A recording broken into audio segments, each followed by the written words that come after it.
I want to introduce you to one of the most compelling messengers of liberty that I've met. Very energetic guy. He is the founder and president of You Are the Power. Please welcome Spike Cohen up to the main stage. YalCon 2024. How's everyone doing? That's good. Last time I spoke with you, I reminded everyone here, and apparently you didn't need reminding, I said, we're not here to make little reforms on the edges or try to move the needle slightly. We are here so that we are freer tomorrow, next month, next year, next generation than we are the previous one. We are here for nothing short of a revolution. Yeah, that's what you said then too. And boy, have we had one. Over 580 victories just by Yal in that time. We have had so many people that are joining the movement. My organization has had well over several dozen victories in that time. More on that in a little bit. But the reality is we are closer to that revolution than we were 2 years ago. There's only one small thing. It's almost not even worth talking about. There's just one small thing in the way of us getting that revolution. Other people.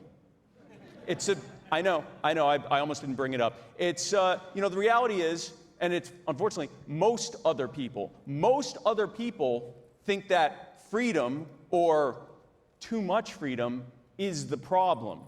Now, who among us was once one of those people?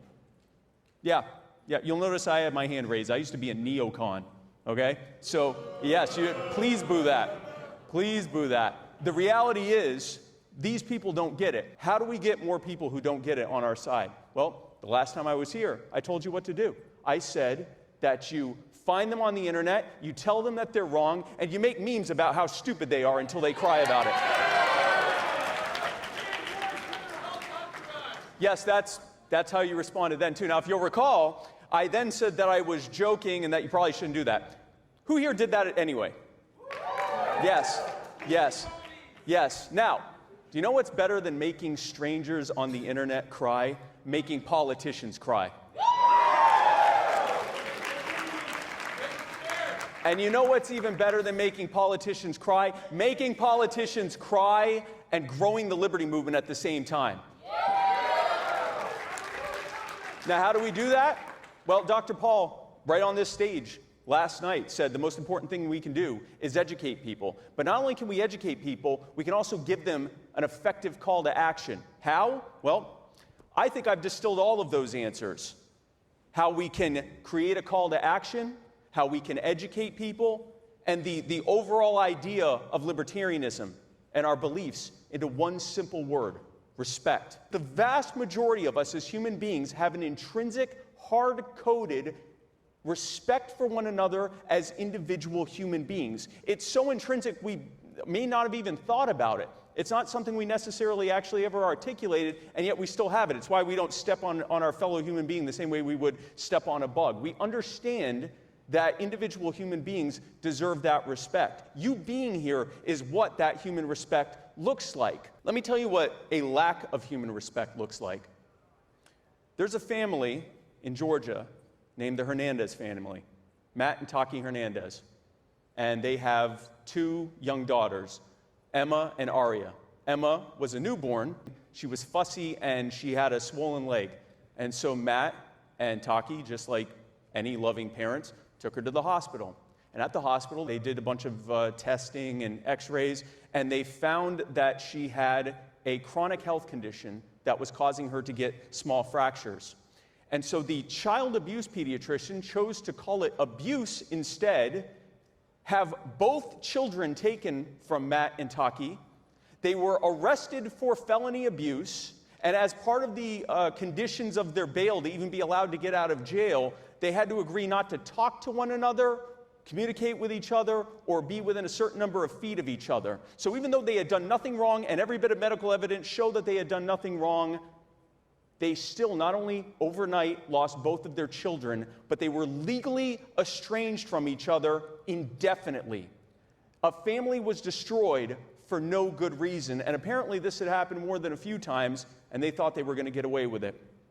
Then we found out about it. Now, you may or may not know about this.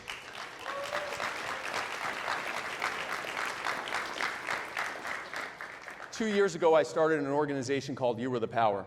We find people who are being abused and disrespected, just like this family was, at the local and state level by local and state government officials.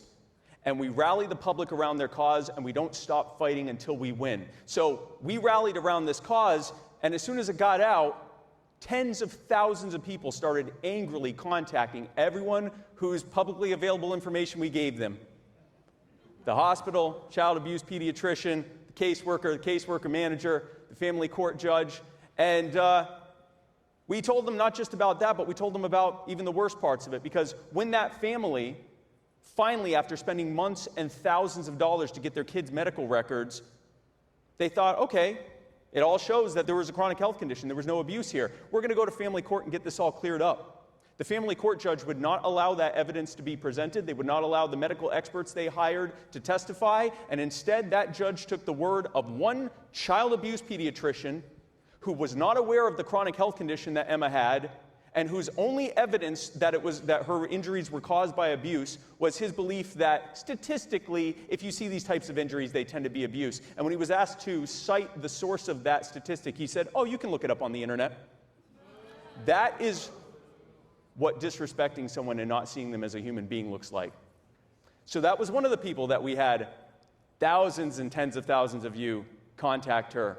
But another thing happened. Many other families, not just in Georgia, but across the country, came out of the woodwork. And that's when we discovered this was not just some rogue pediatrician. This was not some rogue agency or even a rogue state agency. This was a perverse funding incentive that creates child trafficking. See, under Title IV of the Social Security Act, the federal government pays state child protective services for every case that comes to them, but only if they call it abuse. Even if it turns out not to be abuse, they still get the money. And if the child is put in foster care, they get even more money. And if the child ends up being put up for adoption and taken from their parents permanently, they get even more money.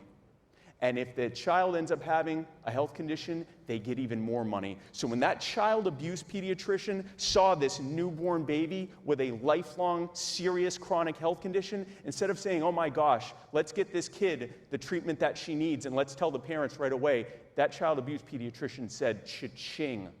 We're going to get so much money out of this." That's what happens when you don't look at someone as a human being, and instead, that child abuse pediatrician is looking at a newborn baby not as a human being, but as a funding opportunity. And when her parents fought to get their kid back because they did nothing wrong, they saw those parents as a political obstacle. This is what disrespecting people as human beings look like. And when we bring causes like this to the public, we strip away all the pomp and circumstance of politics and the government and all of that, and we just show them these are people who are being hurt by these people.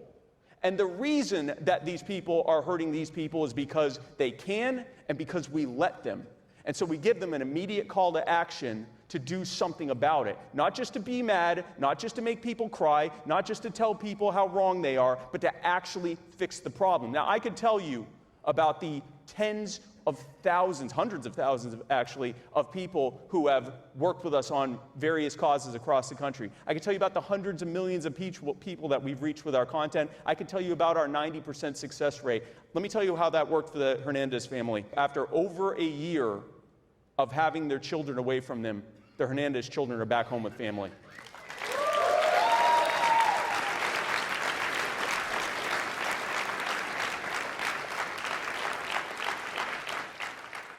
After almost a year of not even being able to communicate with one another, Matt and Taki Hernandez are living back home together as husband and wife.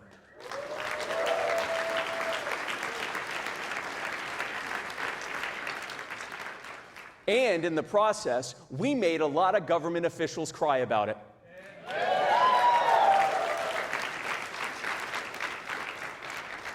That is what it looks like when we don't just find these terrible examples and we don't just try to educate people, but we give them an immediate call to action. And here is our immediate call to action.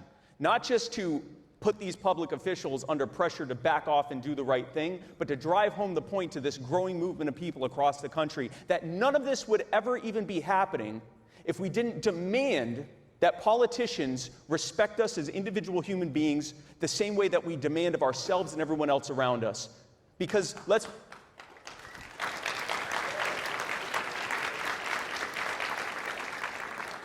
be very clear.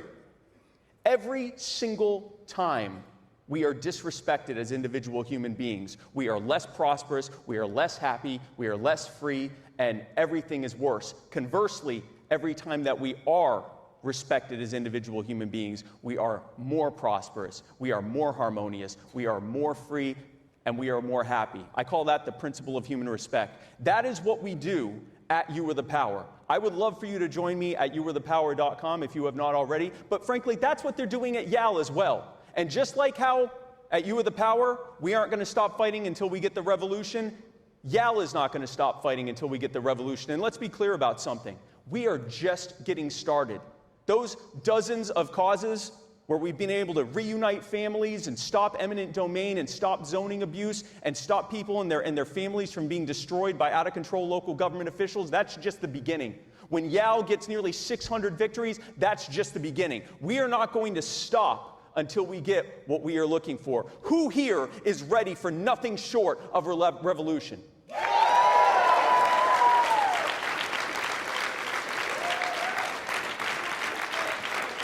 Now let's do it. Thank you. Thank you.